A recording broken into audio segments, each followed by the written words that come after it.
99% of us don't realize how simple homemade ketchup really is.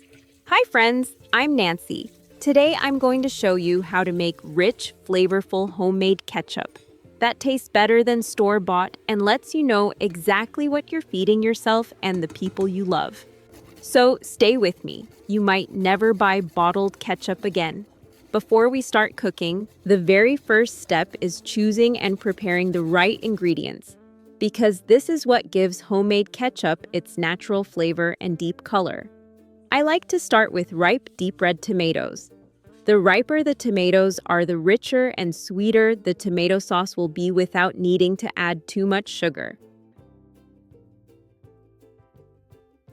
After choosing the tomatoes, the next step is to wash them thoroughly. Tomatoes often carry a lot of dust that we cannot easily see, so rinse them under running water first.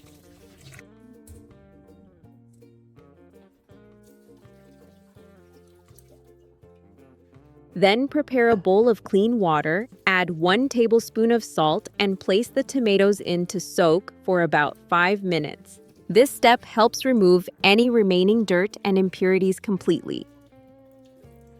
While the tomatoes are soaking, prepare 1 onion and a few cloves of garlic. Peel the onion and dice it into small, even pieces. Cutting it this way helps the onion soften more quickly and blend smoothly into the sauce.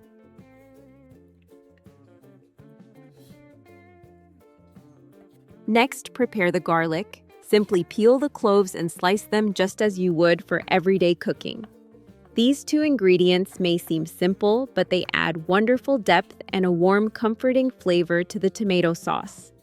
Once the tomatoes have soaked long enough, rinse them again under running water.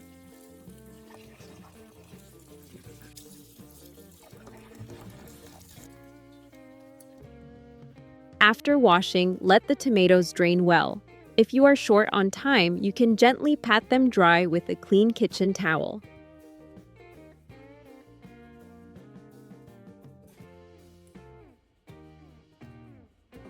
When the tomatoes are dry, cut off and discard the stamens, then slice the tomatoes. There is no need to cut them too thin because they will soften easily once cooked.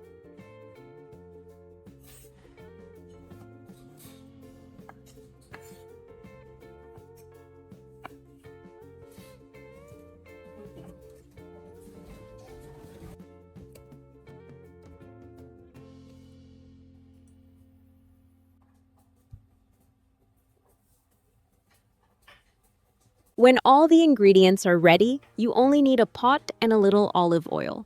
Heat the oil gently, then add the onion and garlic. Let them cook slowly until the onion becomes soft and lightly golden. This step is important. You're not trying to brown them too much, just enough to bring out their natural sweetness and aroma.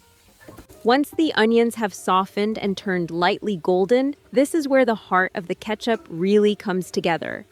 Start by adding the chopped tomatoes directly into the pot with the sautéed onions. Stir everything well so the tomatoes are evenly coated with the onions and olive oil.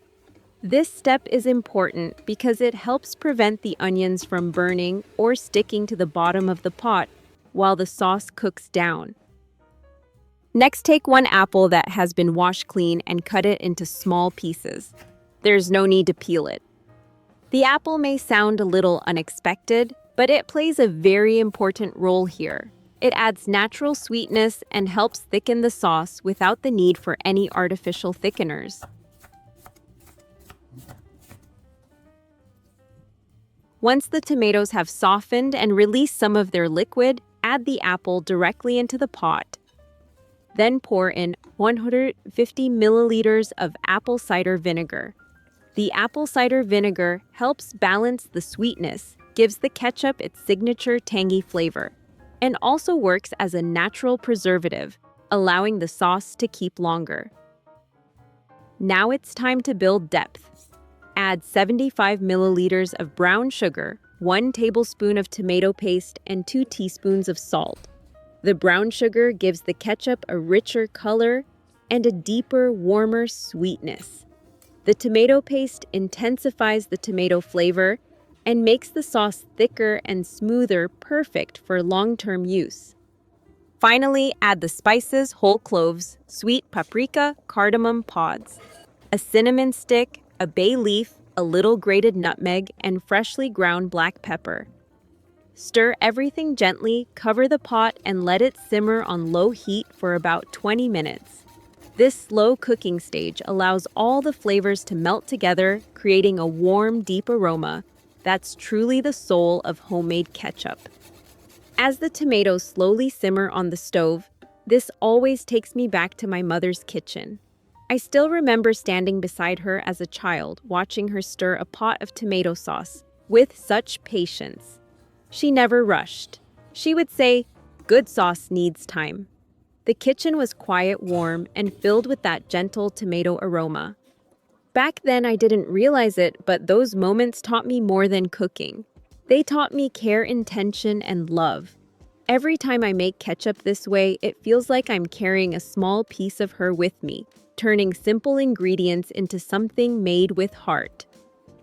Once the sauce has finished simmering and all those beautiful flavors have had time to come together, there's one important step before blending. Take a moment to remove the larger spices like the cinnamon stick, whole cloves, cardamom pods, and bay leaf. Leaving them in during blending can make the flavor too strong or bitter, so this simple step helps keep the ketchup smooth, balanced, and pleasant. Now the sauce is ready to be blended. Carefully transfer it to a blender and blend until completely smooth and velvety. At this stage, you'll notice how rich and glossy the texture already looks.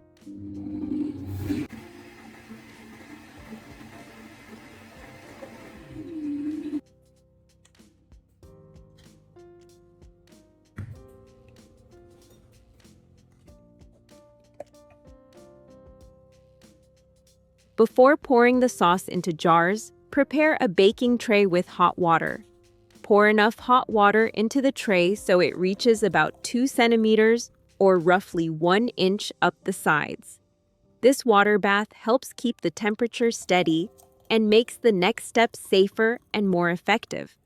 Pour the blended ketchup into clean, heat-safe jars and place them gently into the tray. Set the oven to 150 degrees Celsius or 300 degrees Fahrenheit and bake the jars for about 30 to 35 minutes. This process helps sterilize the jars and stabilize the sauce, giving it a longer shelf life while keeping everything natural. Once the jars come out of the oven, cover them with a clean kitchen towel and let them rest undisturbed for about 20 minutes. This slow cooling helps the texture settle beautifully. As you finish, take a moment to enjoy what you've made. This homemade ketchup is safe, natural, and full of care. It's more than just a sauce. It's something you can feel proud to serve the people you love. Have you ever made ketchup or tomato sauce at home before? I'd love to hear your experience. As we finish today, I hope this recipe reminds you that taking a little extra time in the kitchen can bring real comfort and peace. Making ketchup at home isn't just about avoiding chemicals. It's about knowing what you're feeding yourself and the people you love. Try it once, adjust it to your taste, and make it your own. If today's video helped you in any small way, I'm truly glad. Take good care, eat well, and I'll see you again in the next video.